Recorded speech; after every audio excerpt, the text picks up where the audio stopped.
recognize them and honor them. Rock will come down and do that.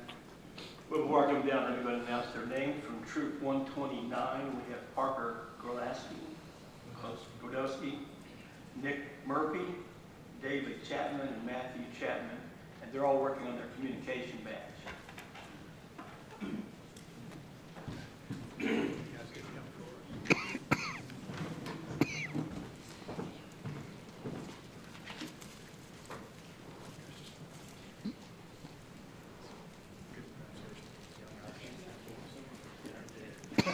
And what they're receiving is the City of Parkersburg seal, a lapel pin to each one for that.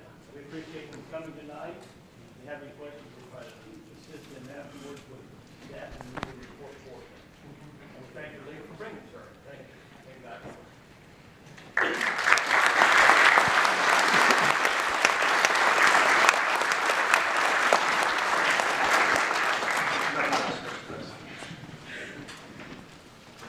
Okay, nothing further. We're moving on to the public forum.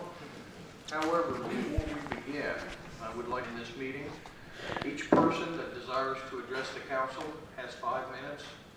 We have a 30-minute time limit overall, so if you could be expedient and make room for someone else would be very helpful. You cannot make any type of personal or slanderous remarks concerning anybody. Please remember that you are addressing just me. If we need to talk to someone else, you talk through me. Aaron, are you there? Text message. Yes, I can hear there. So my phone, I can hear. We might need your voice here in a bit. Hang on. Please address me, and I will address the people involved. That goes for everybody in this room. Please, whatever you do, whoever has the floor, whomever, they have the floor. Do not talk with them. Don't try to override them. That is their time to speak. Be it either. I cannot hear anything. Save it. Be courteous to those that have the floor. And tonight, if you are speaking and I bang a gavel once, that means there might be a problem with your wording. That's just please rephrase so you can continue. If I do bang the gavel twice, I do expect you to stop. May I ask a question? Not yet. As soon as I get done. But you can come up and ask, because you're talking with me. I don't walk very good. Well, when you state your name and address for the record, we'll begin. It is now, we are ready to open public forum. Are there any questions? Is it not both ways?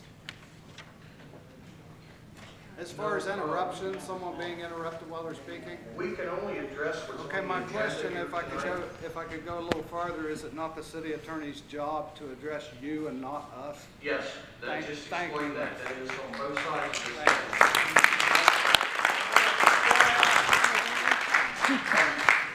As the applause for the Boy Scouts, this is still, let's try to keep it minimal so we don't chew up your time and we get as many speakers in as we can, if you don't mind.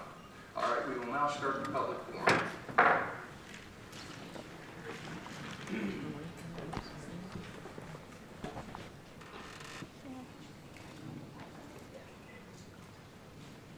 My name is Sharon Tallman. I live at 501 13th Street. And I ask the audience, please do not applaud or get boisterous so that council members can hear what I have to say. Following the law seems a term that is used loosely lately. It is the rules of council not to be subjected to personal attacks, slanderous remarks, or becoming boisterous during the public forum. But there is a permitted by council to use their position when speaking to the news media as an outlet to refer to the citizens as stupid or ignorant. My question is, what set of Robert's rules are we using? This group of citizens contribute to salaries, all of your salaries. To disrespect them, as published in today's can be construed as a personal attack to the mob law who voted you in, who can also vote you out. Any one of you councilmen had the right to file a document if State Law 6-6-7 was broken. Regardless of what you deem acceptable behavior, in this day and age, the law still is the law. If you feel that there are any questionable financial practices, malfeasance in office, wasting and misuse of funds, you have credible evidence, whether the ethical or criminal shall be determined by the honorable judges. We just want a ruling. The citizens deserve transparency, honesty from our elected officials. I ask that you open your hearts, your minds to their concerns. Now it is not the time to discount their opinions and try to understand how you would feel if you wanted to be treated and if you were no longer up there, but down here. Thank you, Mr. President, for allowing me to speak. Thank you.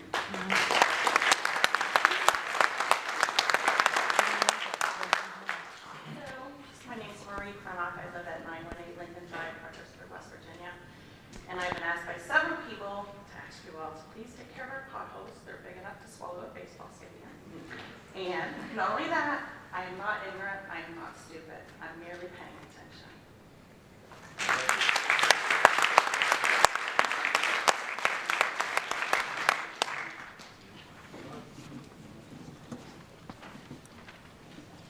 Anybody else? My name is Cindy Farr, 1012 1700 Half Street, Parkersburg, West Virginia. Disgusting, vile, repulsive. Those are just some of what I thought of what happened. I grew up in Parkersburg, married a Navy vet, moved away a few years, had our son, and came back to this. We wanted to raise our son in a safe city. We both grew up here, didn't have any problems. But when we got back, the user fee was in place.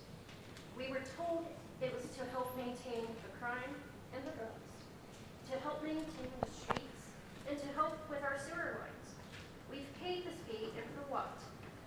Higher crime, more drugs, pothole-ridden streets, and sewer lines dating back to the late 1800s in downtown.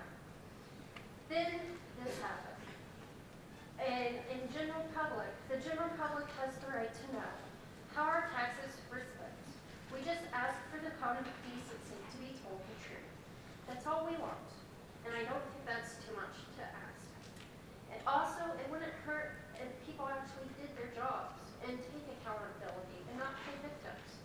I'm sorry, a simple, monotonous object of a USB cannot be the culprit here. Also, truth be told, we taxpayers and the general public and the city are not being helped out with this user fee. What we have is a crime-ridden land. I'm not proud of it, and I've always been proud of this town. I grew up here. I'm friends with the whole family. And for my son to be growing up in this town like this, as a mother, frightens me. Just do something to help our children. I don't want to know. I want to be with my family. I want to stay with my friends. But we can't do it. It's not safe. And our taxpayer dime is going to stuff like this that shouldn't be done. And that's all I really have to say.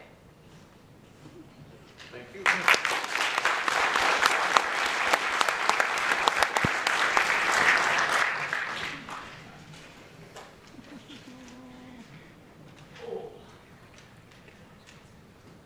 My name is Michael Hess.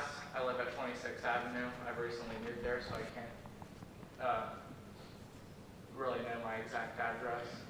The first thing I'd like to address is the city charter says that the only way to remove a mayor is if he's disabled or incompetent of doing his job. First off, I want to say, I believe that he is disabled of doing his oath. He has not defended the city charter. He has not defended the state constitution. And he has not defended the United States Constitution. And he hasn't lived up to his promises and his principles. On the website, he says that he wants to have a city where people want to come back to. But, you know, people don't want to come back to a city where crime is let go, where drugs are rampant, where taxpayer dollars are just wasted away like they're nothing. Second off, we have a council who I don't think really understands the West Virginia Constitution, the city charter, or the United States Constitution. Okay? First off, I'd like to declare that when we became an independent nation, it was supposed to get away from tyranny and to get away from all this wastefulness and corruption. Okay? This is a government meant for the people and ran by the people, not ran by people who are voting by their conscience. It's time that you listen to the people and vote what they want. It's time that you start addressing what they want. It's time that you start asking what they want.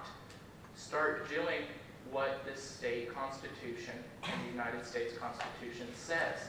This is a government ran by the people. Start taking action. Start listening. And start doing your jobs. You just sit there and act as if you're deaf.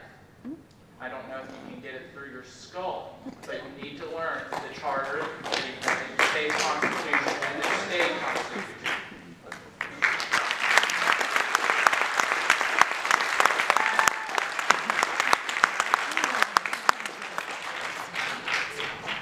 Kids say the darndest things. Thank you.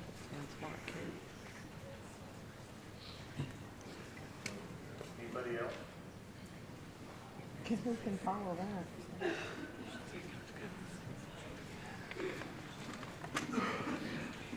Hello, my name is Denise Loss. I live at 809 Chestnut Street, Parkersburg, West Virginia. Hello, Mr. Reynolds.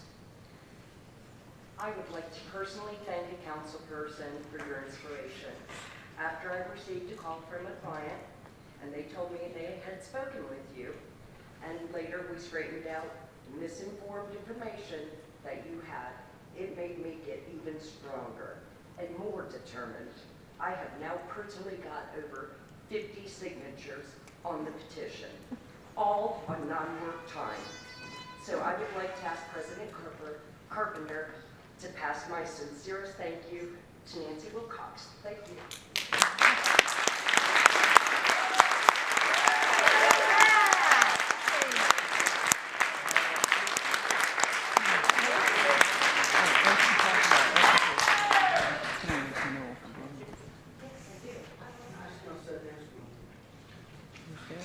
Anybody else? Okay, seeing none, declare the public forum closed. And we'll move on. Bonnie, please. Ordinance final reading. An ordinance granting a continued franchise to operate a cable system for community antenna